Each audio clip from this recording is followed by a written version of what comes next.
afternoon, everybody, and welcome to the session titled Think Logically, How to Keep WebLogic Securely Patched for EnterpriseOne. I'm going to wait a couple minutes to allow a few more people to join, and then I'll go ahead and get started.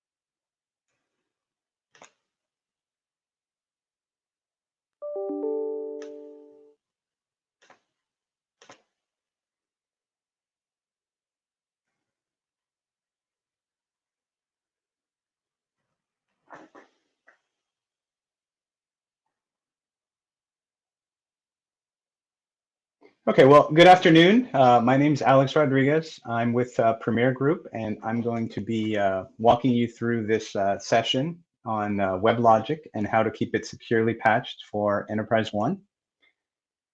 As we go through the session, if there's any questions, just feel free to put them in the Q&A, and I'll go ahead and answer them as I see them. So we're going to cover a few points today, and the main focus of the session is really to walk everybody through the entire process of updating WebLogic to keep it patched, especially to make sure that all of the latest security vulnerabilities that are presented by Oracle are taken care of and that everybody's sites are up to date. So I will spend a little bit of time walking through the rather complex process of obtaining the updates for WebLogic. Sometimes that's the most challenging part, is actually getting the updates. And you'll see the process of applying the updates is actually fairly simple. I'll actually go step by step and navigate how to upgrade from WebLogic 12.2.12 to either 12.2.13 or the newly supported 12.2.14. And then we'll actually see a recording of the process of upgrading, and then I'll do a couple of live demonstrations. So before I jump into that, I just want to give a little bit of a profile of Premier Group and what our company does, and just a little bit of around the products that we offer. So we're a company that's been around for 27 years, and we have a history of delivering JD Edwards solutions for several different areas of the product.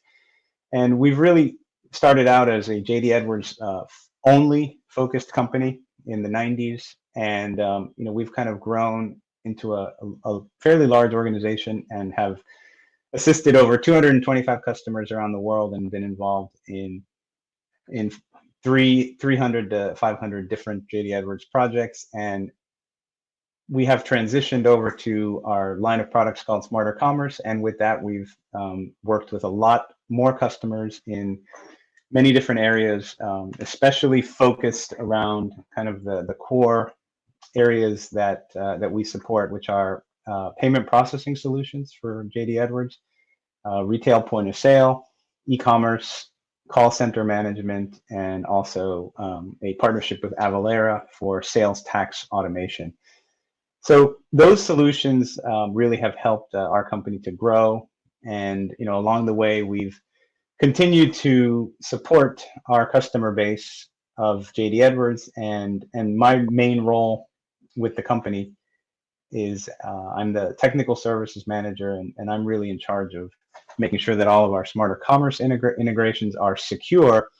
And that focus on security really has led me to, get a much deeper understanding of everything around a lot of the compliance requirements for PCI.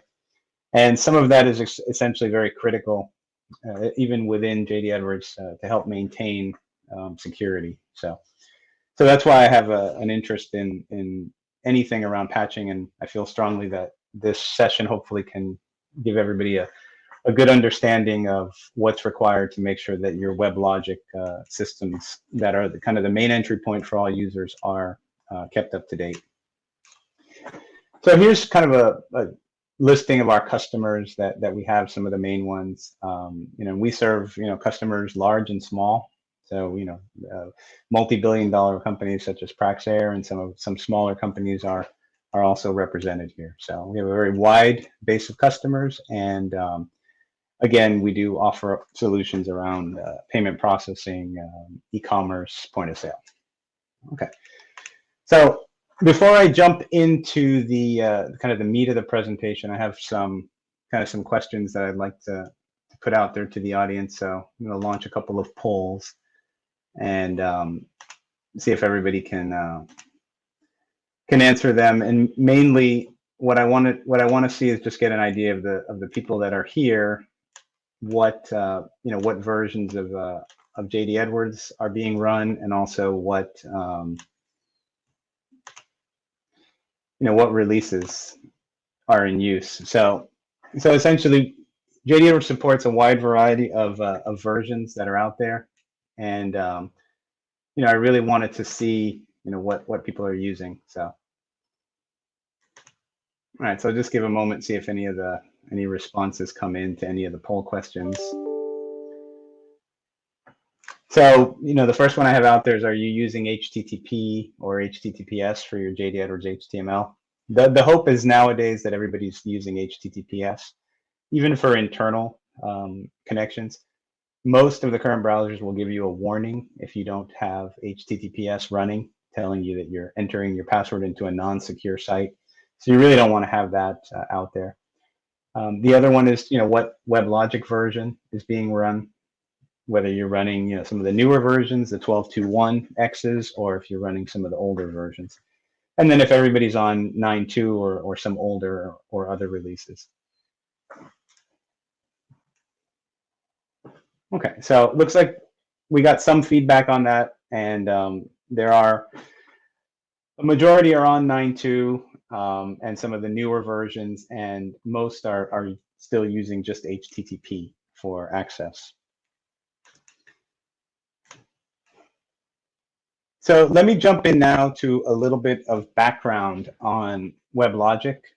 WebLogic has been around for quite a long time, and now it's being supported obviously by Oracle, but in the beginning it was owned by a company called BEA Systems, and they're the ones that originally created the product in 1997, and about 10 years after that, Oracle acquired WebLogic Server and has been supporting it since 2008.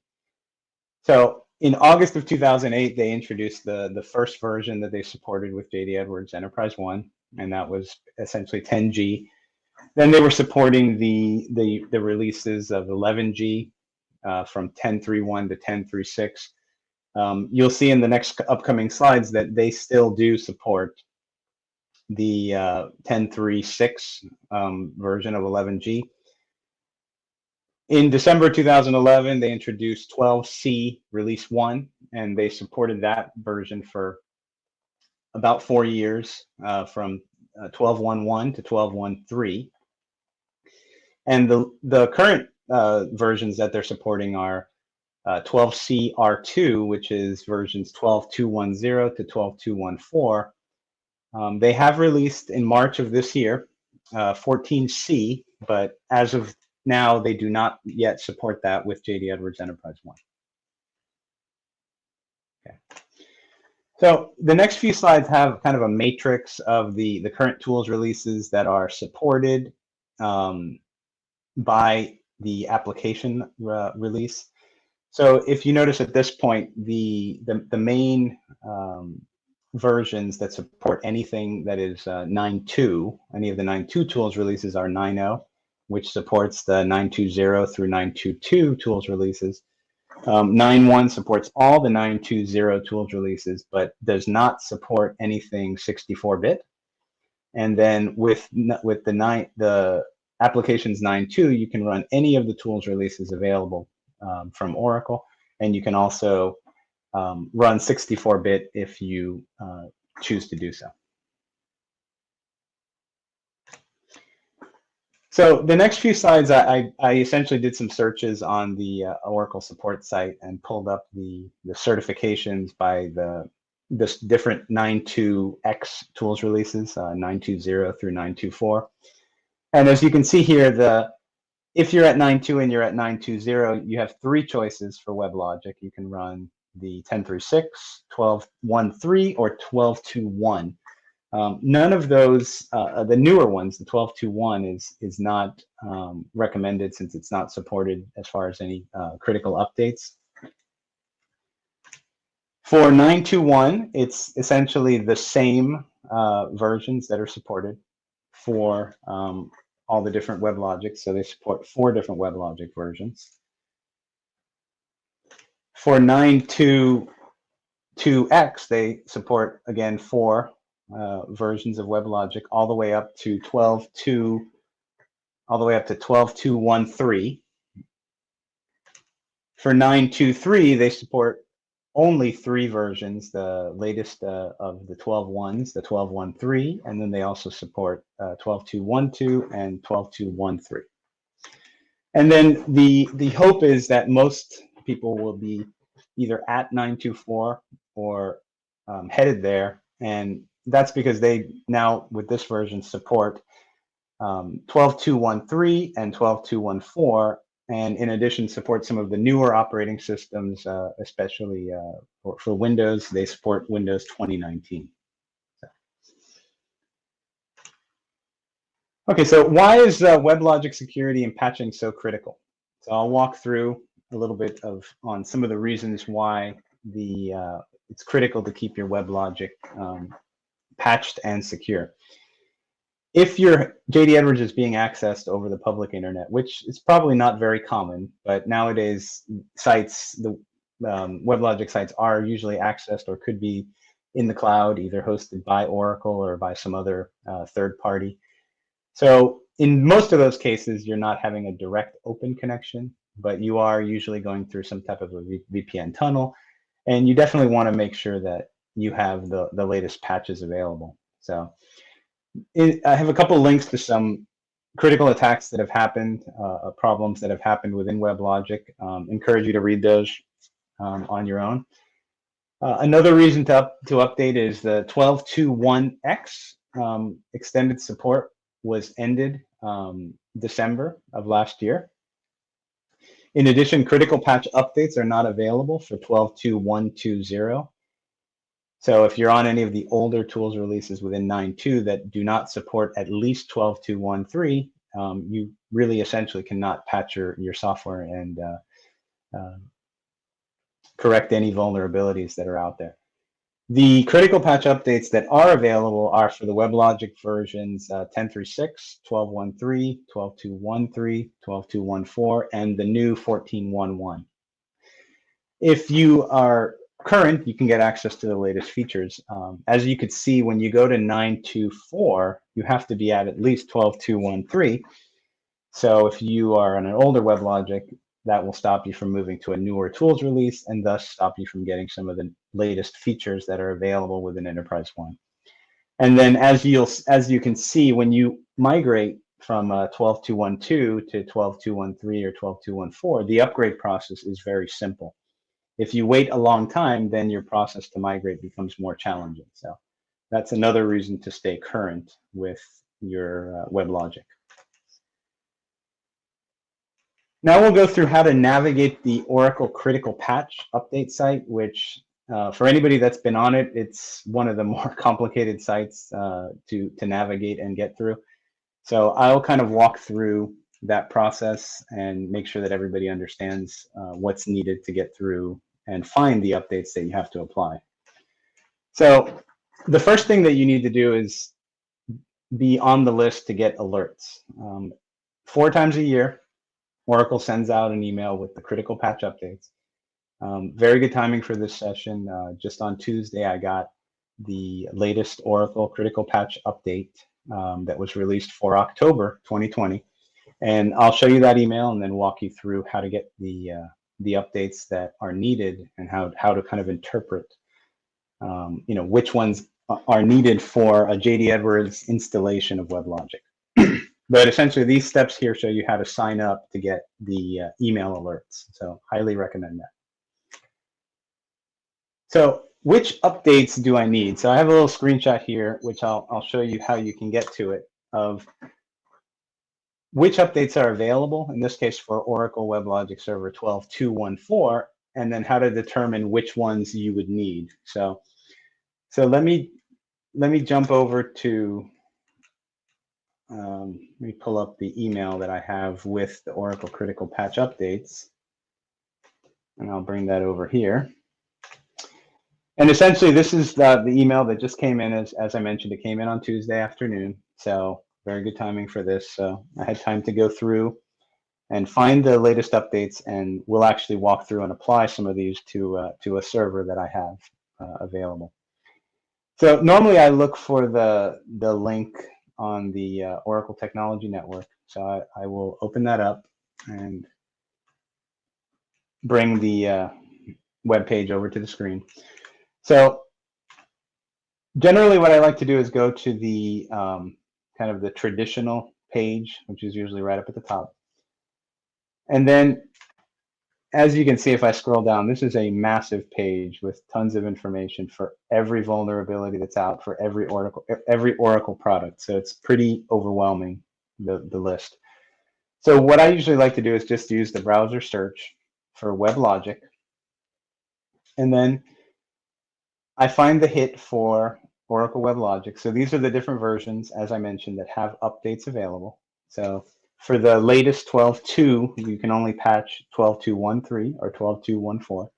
So again, I highly recommend that if you're running anything that does not have updates, that you go ahead and update so that you can have access to that. Then I click here on Fusion Middleware, and that takes me to a Oracle login. You need to have an Oracle support account in order to be able to access the updates. Most of you should have one. If not, you can't get any ESUs, ASUs, tools releases, etc. So once you've signed in, give it a moment. It should bring up the page that has the critical patch update document. And on this one, I will again search for WebLogic, since there are quite a few hits, and I'll navigate down to, I'm specifically looking for 12.2.1.4. So actually, let me look for 12.2.1.4, see if I can get down there faster. Oracle WebLogic, I'll jump there. And as you can see here, this is the print screen that I showed had these updates. So when you look at this here, the key thing you have to do is understand which products you're using. The coherence is not something that is required for a WebLogic installation, so I usually bypass that. The same with ADR. And all of these have details to tell you whether something's applicable or not. So if you're unsure, I recommend to check to see if you have those components installed. But typically these two are not. The samples is another one that typically is not required.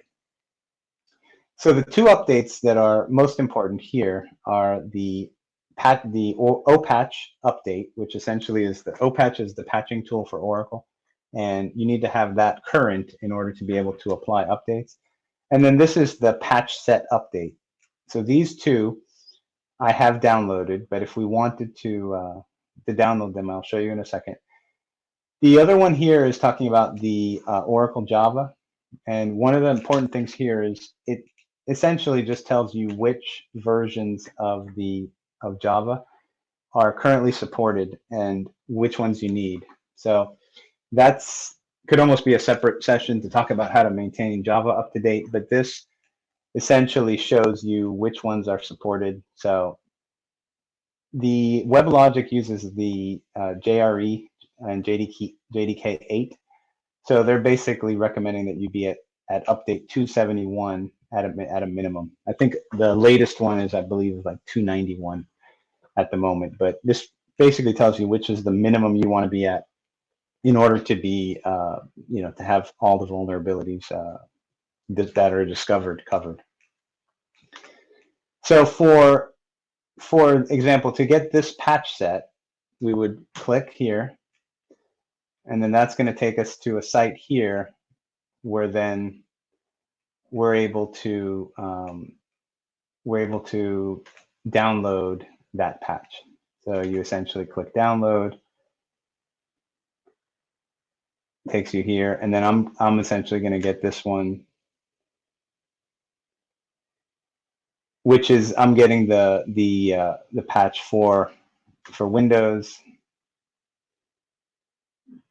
So that will download a zip file, which I already have that downloaded, and I will walk through using the OPatch tool on how to apply that in a few minutes.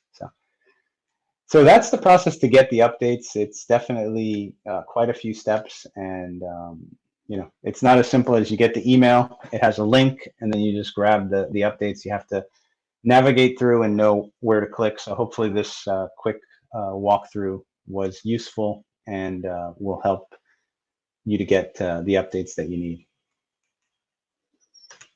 Okay, just checking if there's any questions. It doesn't look like it at the moment, so I will continue on.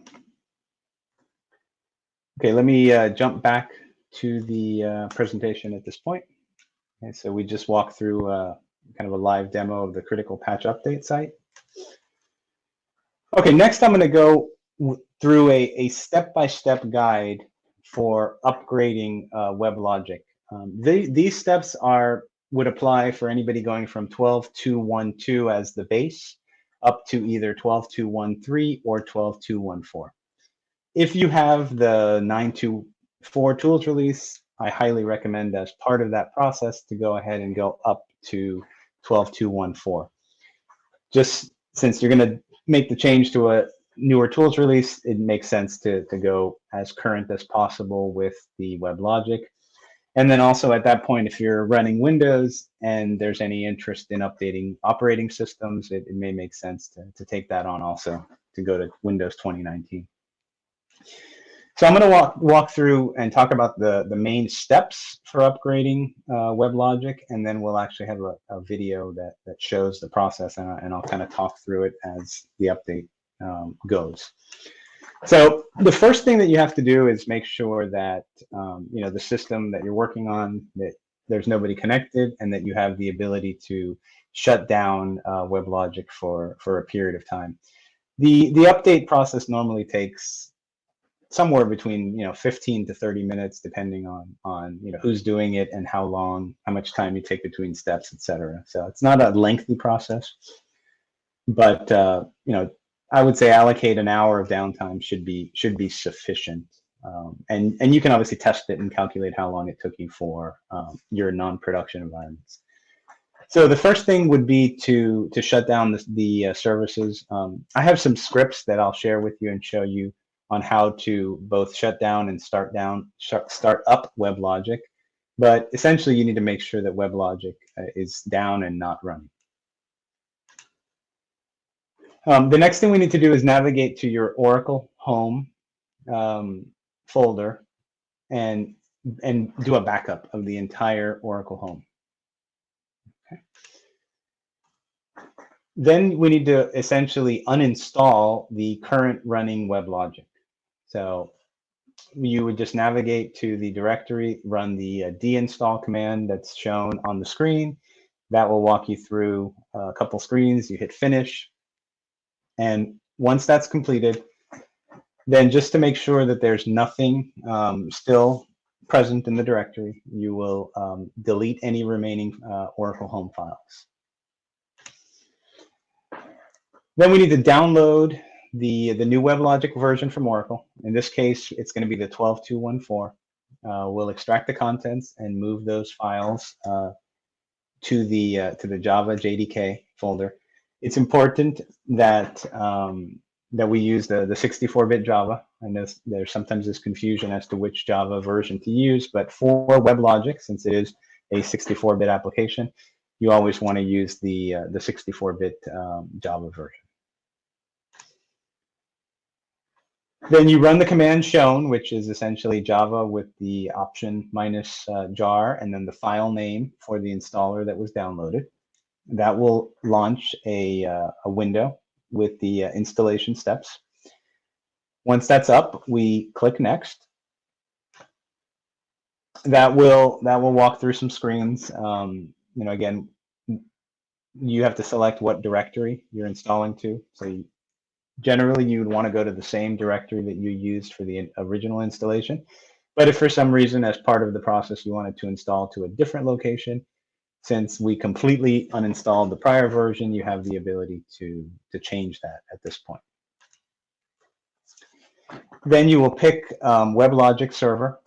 As I mentioned, with patches, we don't usually install the coherence or any of the samples. The default is to just install the WebLogic server, which is all that's needed for EnterpriseOne. Then we will go ahead and click on install. That will run through the process, copying the files. And then we want to make sure that we don't need to automatically launch the configuration wizard. So you can uncheck that box and click finish.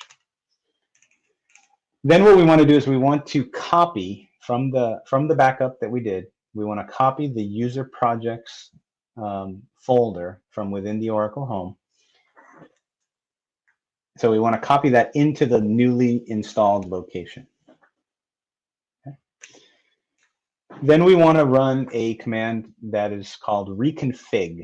And what that's going to do is essentially relink everything that was existing in the user project for the domain that you had, and essentially do the upgrade of all of the setup that you had. So you don't have to redo any of the work of essentially setting up the domain and all the configuration. All of that should migrate up. So here's where you essentially tell it the name of the existing domain, and then that does backup and initialization. It reconfigs everything, and then it validates. The next screens is where you tell it it shows you what the domain version is. In this case, it's 12.2.1.2. This print screen has 12.2.1.3, but again, this process will apply to 12.2.1.2 to 12.2.1.3 or 12.2.1.4. You have to verify your JDK location. Again, needs to be the 64-bit JDK. And one note on the JDK, just kind of a side note, if you notice here, the path that it's installed is a generic path, and I like to call them either JDK 64 or JDK 32, so that you can differentiate, which is which. And then also the other benefit is if you need to update to a new version, you don't have to do a lot of the work to change the path, because the path of the JDK is stored in a lot of files within WebLogic. So if you use a generic folder like a JDK 64, you can update your JDK transparently, where you just paste in the files, and that way you can get to the newer JDK without a complicated process. Then essentially, as part of the reconfiguration, you go through the screens that are shown here and hit next, verify the port, the server name. This will also show you the existing servers there. In this case, on the server that I was working on, I had a DV and a PY server running on different ports. It will show me that, and then it will go through an update. This is the success screen. And then just a note here that if the demo identity JKS is missing from the path below, then copy that from the folder that was backed up. We noticed this was something that was in a couple of different attempts, we found that this was sometimes needed, so we just put it as a kind of a checkpoint to make sure that the file is there. If you have SSL enabled, which we highly recommend, in the past I've done sessions specifically on configuring SSL for WebLogic.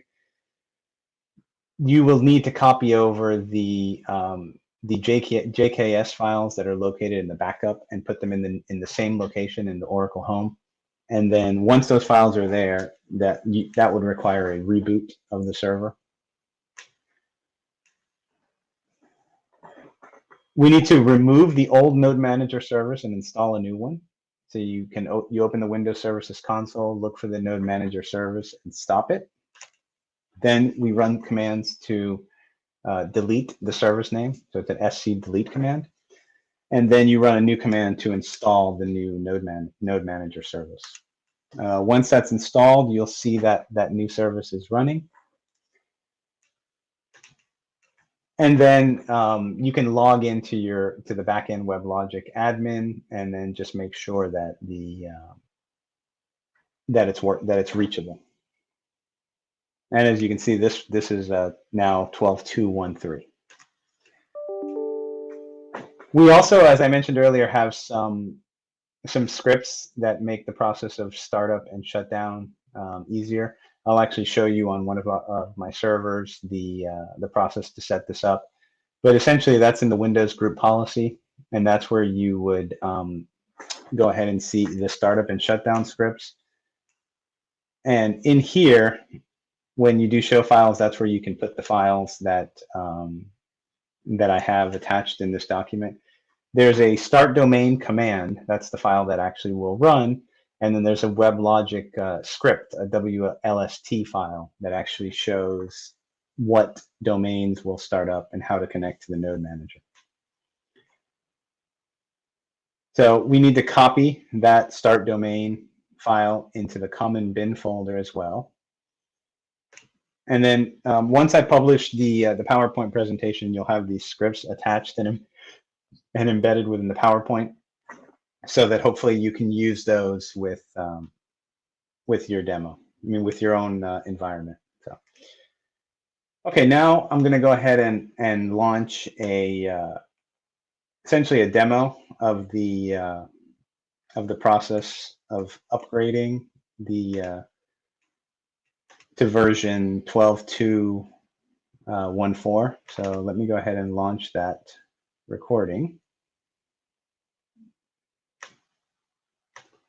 and share it here. All right, so essentially I'm just going to talk through this recording as we go through it. We've at this point logged into our environment, our WebLogic environment, and what we're going to do here is make sure that all of the domains, all of the servers are shut down. And we're shutting down specifically the ones other than the admin server, because we have a shutdown script that we can run to shut down any other processes that are still running.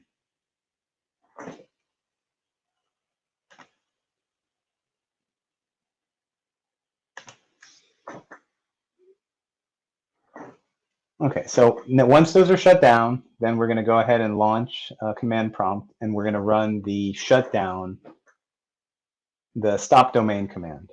So that will essentially stop any of the servers that are still running, in this case, the admin server.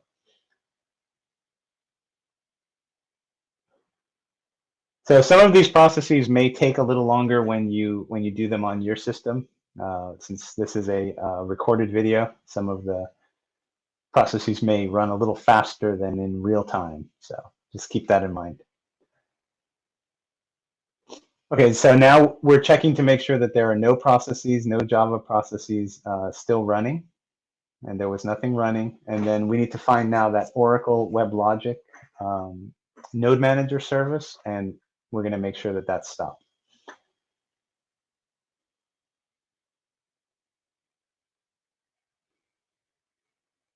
Okay, so at this point, all of the processes are stopped and we're ready to move on. So we make a backup folder, and then we're going to navigate to the middleware Oracle Home, and we're going to take a backup of that and put it into the backup folder.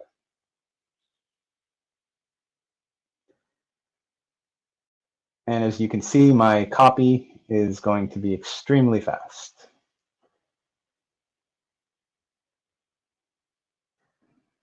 So it's going to go from 9% to almost done instantly.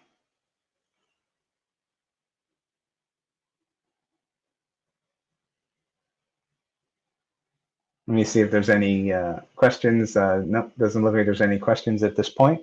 So we'll just let the process run through here.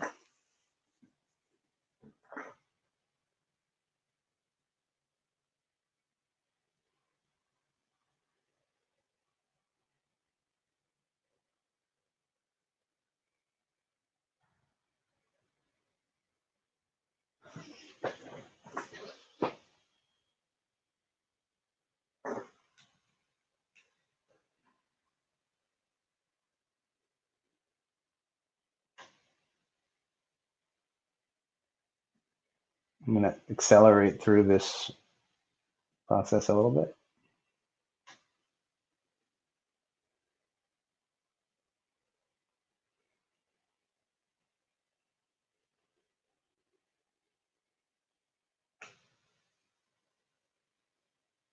Okay, so the backup is now complete. Now we're going to go and clean up the directory.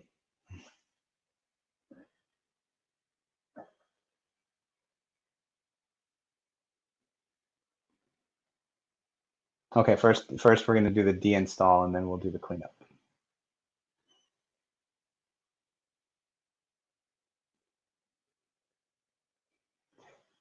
So this is uninstalling the 12.2.1.2 WebLogic. And then once that's complete, then we can make sure that the directory is completely cleaned up.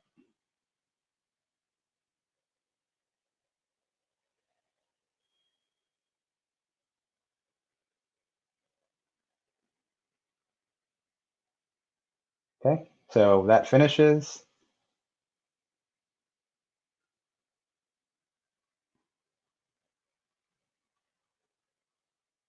And then, as I mentioned, we can now remove the directory to make sure there are no open files.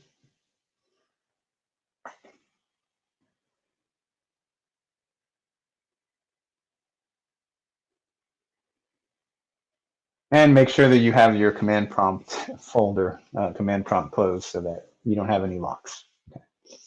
Okay.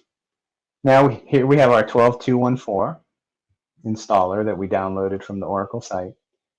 We're going to put it in our JDK bin folder temporarily, just to make it easier to launch the installer.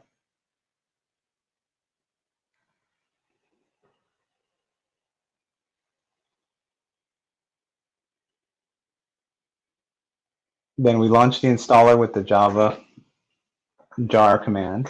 That's going to pull up the window.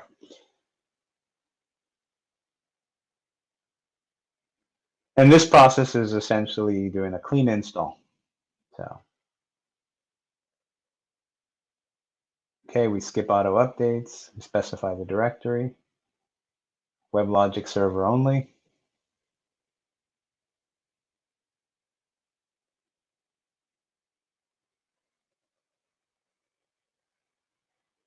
Okay, it's going to go through all of the steps.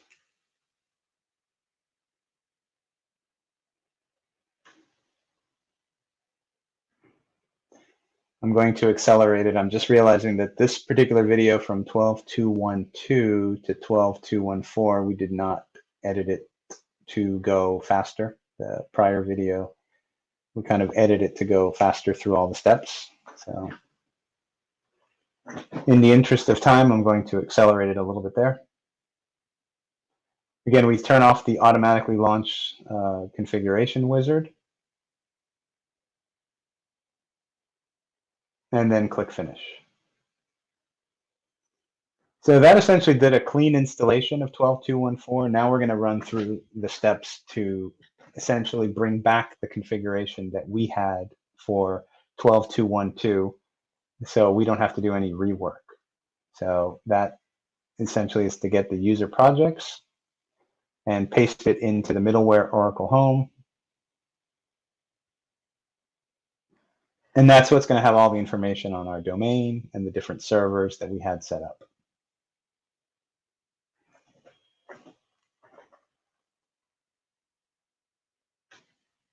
Okay, let me accelerate that copy.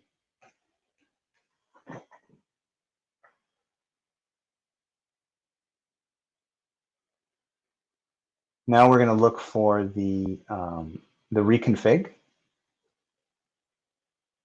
Okay, and that's going to launch the wizard to go through the reconfig process.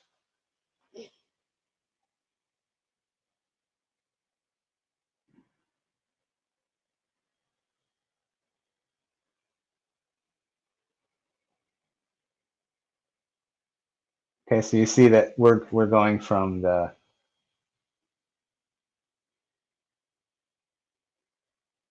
through the reconfig process. Pick the administrator server, and there you see that it's now going to end up as a 12.214 domain when it's done.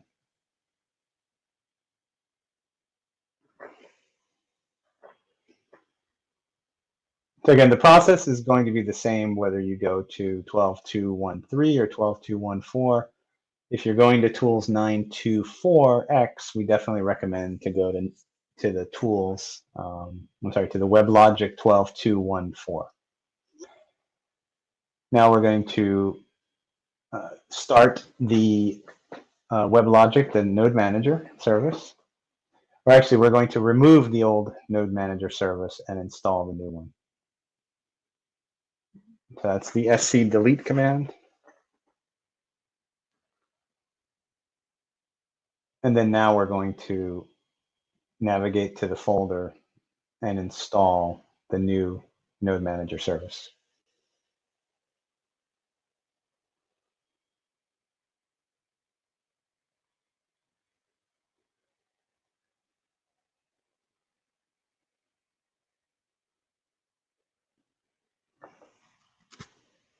Okay, so this installs the new node manager service, and then we should now be able to go and start up that service.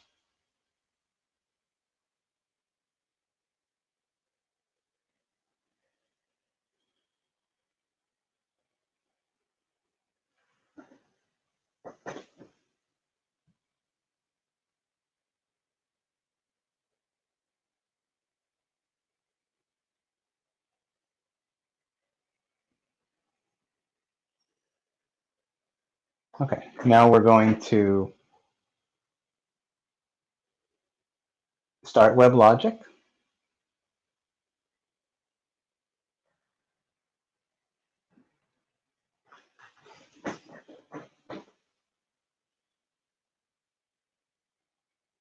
And then we're going to make sure that the console comes up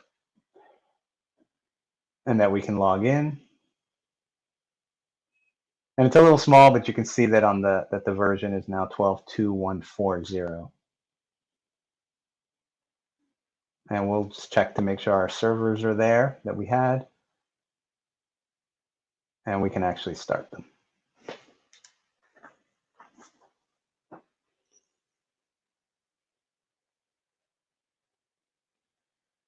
And then again, you can see here that the version is now 12.2.140, and that the two servers that we had for our DV and PY environment are now up and running.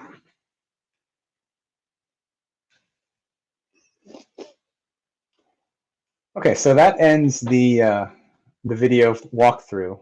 So let me jump back to the presentation,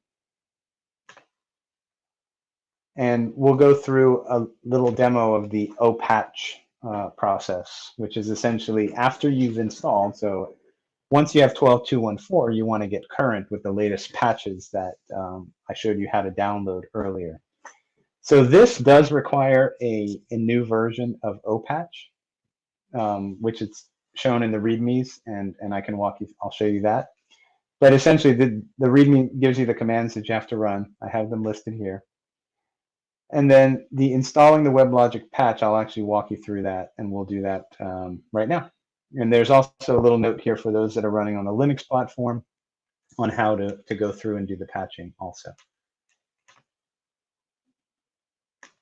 So let me slide over my machine here that has 12.2.1.4 installed.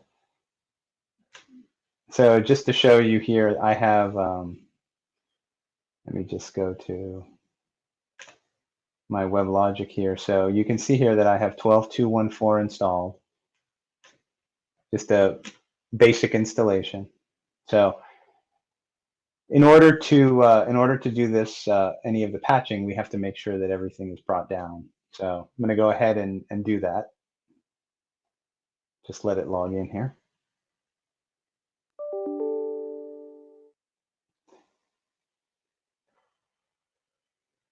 It's a little slow. And so essentially I've logged in here. It's just a clean 12.2.1.4 installation. So I'm going to log out, and then I'm going to run my command which I have on the desktop to stop the domain. So while that's running, let me show you how that whole process works of the stop and start. It's kind of a nice process that I found many years ago, and it works very well in order to make sure that everything comes up cleanly on a restart, and that everything is shut down nicely on a reboot or a shutdown. So I'm going to edit the group policy, and then within the group policy here, we're going to see, once that comes up, we're going to see the startup and shutdown scripts. So just bear with me here. It's taking a little while since it's doing the shutdown. Okay. So within here, under computer configuration, Windows settings, we have the startup and shutdown scripts. So scripts, startup and shutdown. So I will go ahead and look at startup first. And notice I have it set to run a command called start domain, CMD. So within here, within the System32 group policy machine scripts startup, there's two files. There's the start domain command, which essentially has, just for a little delay, we do a ping here up to the local host. Then we call the Oracle a command called set domain environment. And then we call the start domain WLST file. And then I also have it writing to a log folder every time it starts up, just to have a record. Then the actual start domain WLST has your user, password, information, and then the connection in there, and then it has which domains to start. In this case, I'm just having it start the admin server since it's a test machine. But in the scripts that I provided, you would put essentially the admin server and then any of the other servers that you have. And the same goes for the shutdown. So within shutdown, you have a stop domain and a stop domain command and a stop domain WLST. Okay. So at this point, I'm just going to check my task manager to make sure that everything is shut down. So I'll go to details, and I do notice that there is a Java process running. So let me terminate that. I want to make sure there's nothing running. So that was probably something that is just set to start up automatically. So I've cleaned that up, and now we're ready to navigate to the Oracle folder to be able to do to apply the patch. So I'm going to go to the Oracle middleware, Oracle home, and then I'm going to go to the OPatch folder. And in the OPatch folder, let me show you, I already got the update that I'm going to apply, which is this one here. Sorry, this one here. And I've already copied the contents of it to the OPatch folder, as indicated by the README. So essentially, what we can do here is we want to apply it. It has all the instructions here, and it tells you that you have to have the latest version of OPatch. So we can actually come here and put OPatch help, And this is going to show us all the options that are available for OPatch. It should. And what we want to do is we want to show what version it is. Oops, OPatch version. So that's the correct version that we have there. So now what I want to do is I want to apply the patch that we downloaded, the 319. Actually, before I do that, let me do an inventory just to make sure that nothing is applied. So this is going to show me all the patches that are applied. You want to double check that before you apply something that it's not already applied. So that takes a moment and will show me the Oracle home directory, and then it's going to show me what patches have been applied. So it says there's no interim patches applied. So let's apply the 319.60985 patch. And most of these commands are exactly the same if you're on a Linux platform. So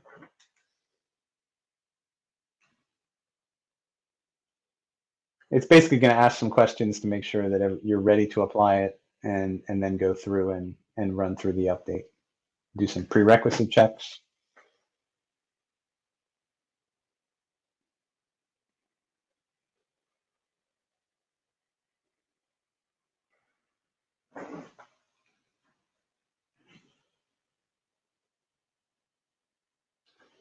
Give that a moment to run through. Looks like there's no questions at this point.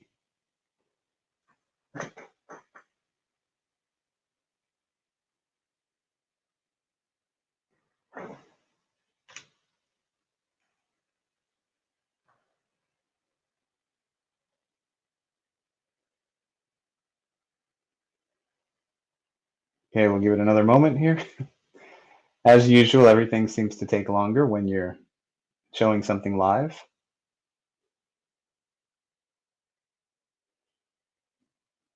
All right, in the meantime, let me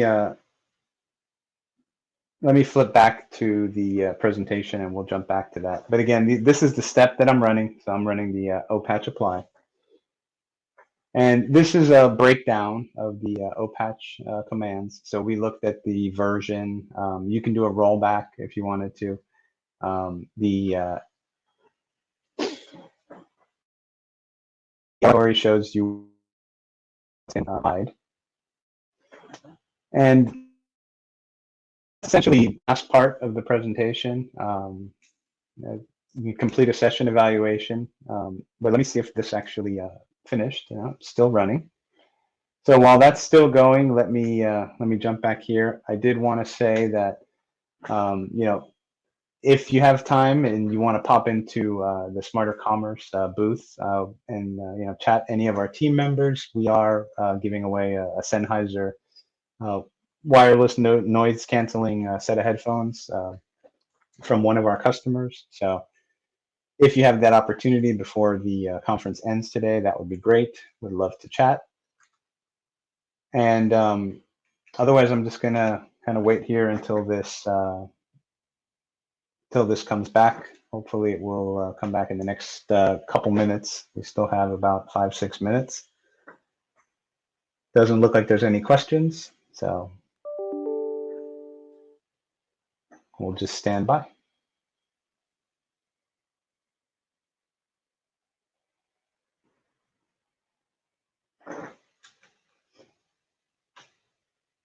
So again, the most important part here with all this is to make sure that you download the appropriate patches, and that also you go through and you read all the documentation.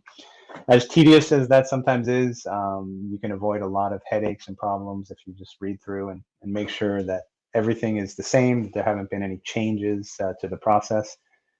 This pretty much has stayed fairly standard, but definitely there is the possibility for there to be some changes. So you want to make sure that you stay current and read through everything. So essentially should ask us here, do you want to proceed? So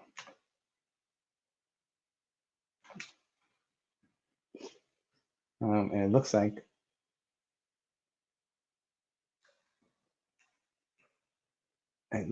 it failed with something still potentially being active. So let me just double check that everything is truly stopped. And it looks like my node manager service was not stopped. So let's give that another try.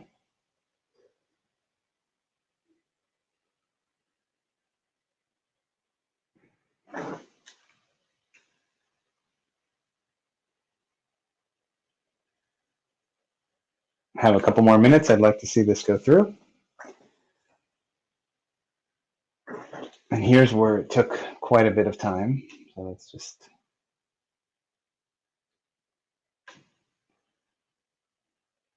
I'm just going to double check in the task manager that we have nothing running.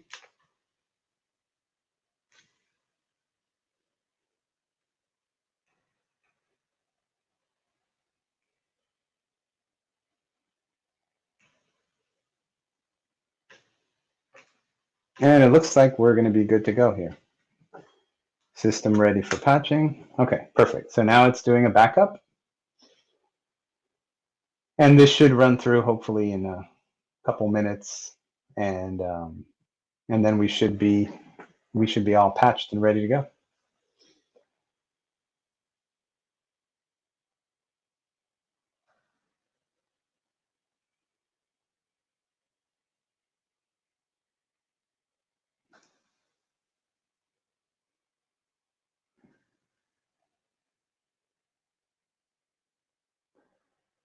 As you can see, the Java process is using quite a bit of CPU.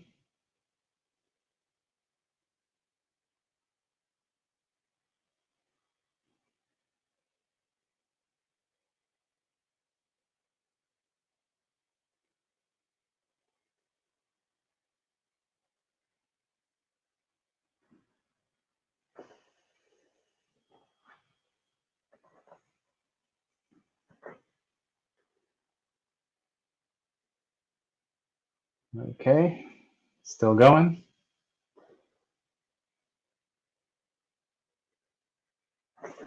Close some of these windows.